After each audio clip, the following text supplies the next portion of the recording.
guys, what's going on? Ash Kumar here with YOUNGRY. I'm here with my friend Adelia Carillo. She is the CEO of the Direct Cannabis Network.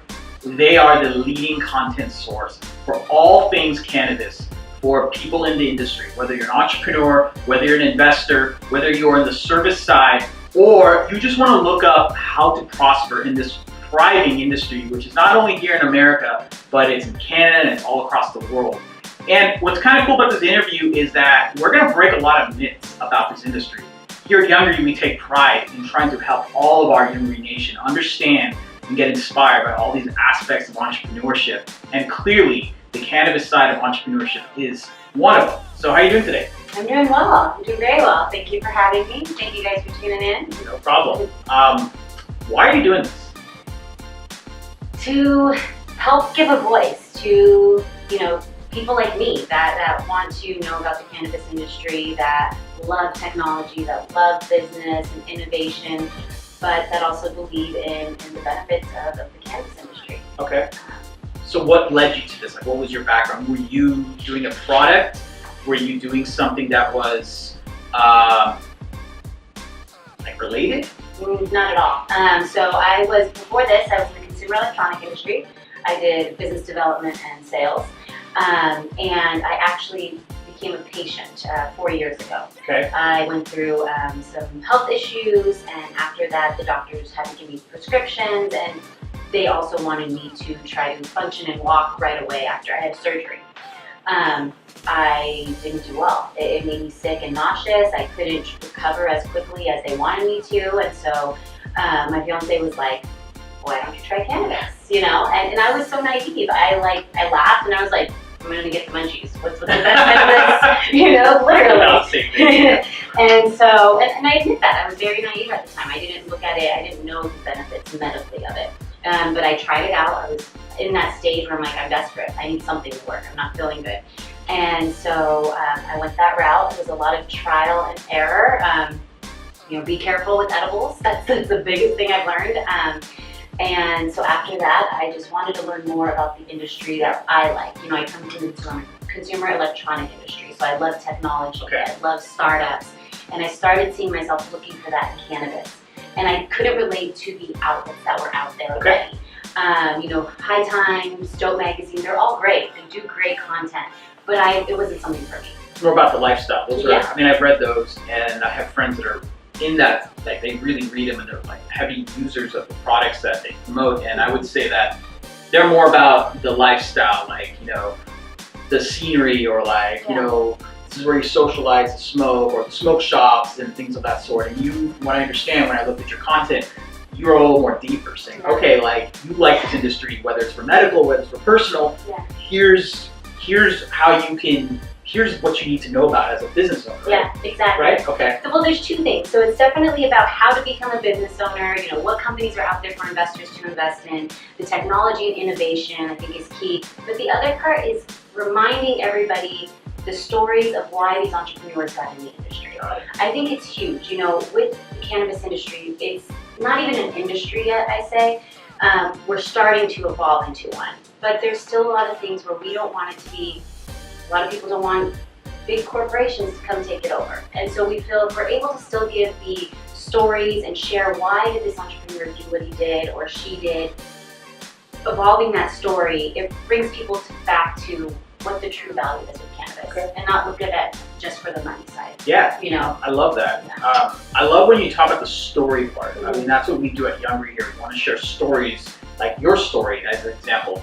What was a story that came out of your publication that you're like, okay, I'm on the right path? Like, specifically, was there a company you profiled, or was there someone who came to you saying, hey, like, I'm inspired by what you're doing, I'm now pursuing a dream in the cannabis industry because of your publication?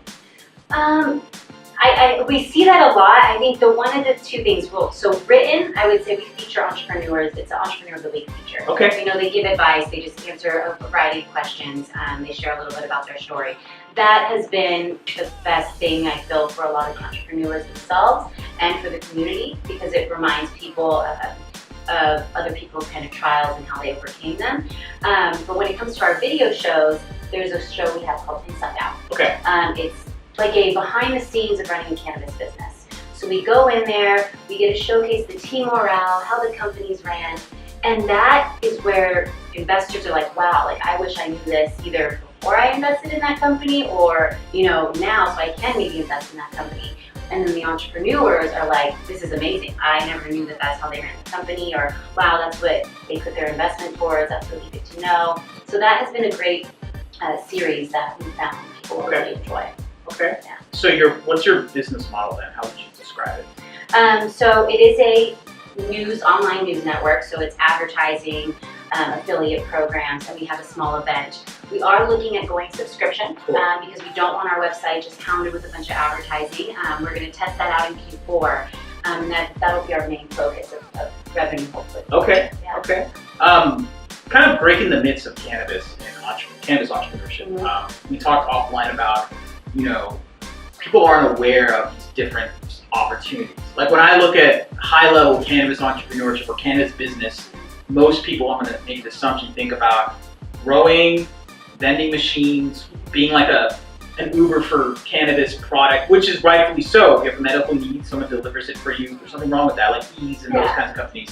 Or a directory like a Weed Maps. What else is there? A lot, and not a lot. So there's two things with that. We are missing a lot of key platforms, software, service-based companies, and there's still a lot of innovation that can happen within this industry. So going towards that way, I state to everybody, if you want to get in the industry, you don't need to focus just on those kind of platforms, the cultivation, the delivery, dispensaries. We need a lot of other things still. But going back to what we are seeing outside of those areas, we are now seeing more on the technology, the ancillary products that are being developed. They're not just vaporizers and bombs and all that anymore.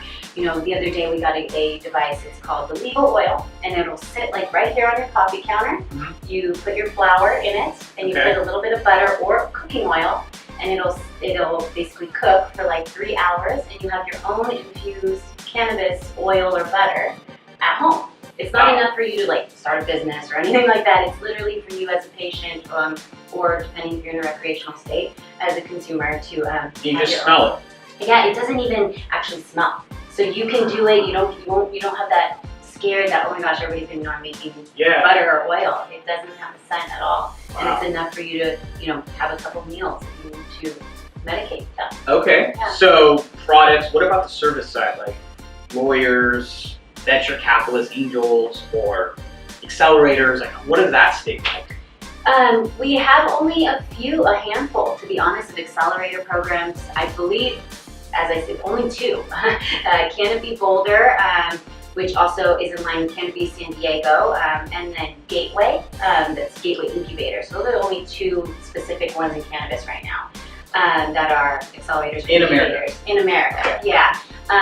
Investment groups and VCs, very, very little. I think the biggest one that everybody is starting to know is called the RP Group. It's an investor network where they bring people together, and then they have startups pitch at these well put together events. Okay. There's another one that just launched. It's called Canna Angels, and it's ran by an amazing Sounds like a rapper. Canna Angel. Canna Angel? Sorry, it's funny. But yeah, so there's very few right now, which kind of makes it, I think, a little bit more challenging for the companies that are starting to launch into the space looking for seed funding. There is a lot of money being invested into the cannabis space, but I still think it might be a little bit too noisy because everybody's going after the same. So if you were not doing your business, but you wanted to do something in the cannabis entrepreneur side, if you wanted to make a product, or you were seeing all the stuff that you get to interview and profile, what would you do right now? What would I do right now? Let's see. I would say probably something in the event side. I think cannabis and events connect people together and do so much, and I think you can really help with education or just networking or something in that area would probably be where I would focus. Yeah, I think it's a great area to start a voice and start a platform and connect people. Then speaking of events and VCs and all the accelerators, one thing that they all bring is money. Yeah. One fallacy I've heard is that it's the cannabis side of it, at least for California, is a cash-based business for the most part. Is that right, or am I wrong? You're 100% right. How are you fixing that? So they're trying. So what's been great actually with California is the state treasurer, John Chang, and Fiona Mong, the Board of Equalization, actually created an organization called the Cannabis Banking Working Group for California, and they have been traveling up and down the coast for the past year trying to figure out a way to create a solution for this banking issue. The reason there's a banking issue is because it's still a Schedule I drug. Okay. And so all banks are backed by the federal government, which then that correlates with the banks and that end of it. So they went up and down the coast, talking to business owners, talking to people that may have had a solution to offer. They're going to take all this information and then go to Washington State or Washington and present and see if they can find some sort of way to resolve this. Okay. We think maybe it'll be aligned with the state bank. I don't know per se, but there's just been a lot of different conversations. People have mentioned cryptocurrency. People have mentioned like prepaid cards. Yeah. But you know, some of those things there's still ways that it can be considered money laundering in a way. So we just need to get banks for these business owners. They want to run their companies legitimately, and you know, Board of Equalization now is getting bags of cash from these businesses, and they're scared. You know, they're like, we're not a bank. Like, people can now come to our location and maybe rob us, and that's really scary for them. And that creates more crime. So we definitely need to resolve this and let these people be actual business owners, pay their taxes and do things right. Okay. Yeah.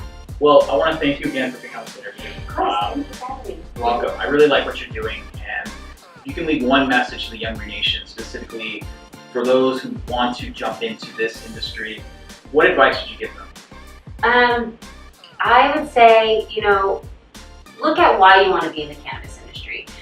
We feel there should be an alignment that you really believe in this plant as a whole. It connects, you know, so many things, and it helps people. It really does. You know, yes, you can be focused after the money, but also realize this is a medicine.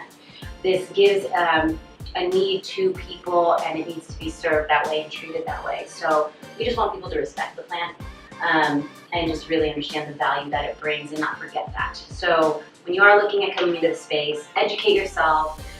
You don't need to smoke, but just understand the true value of what it does. Okay. Yeah. Thank you very much. Yeah, thank you.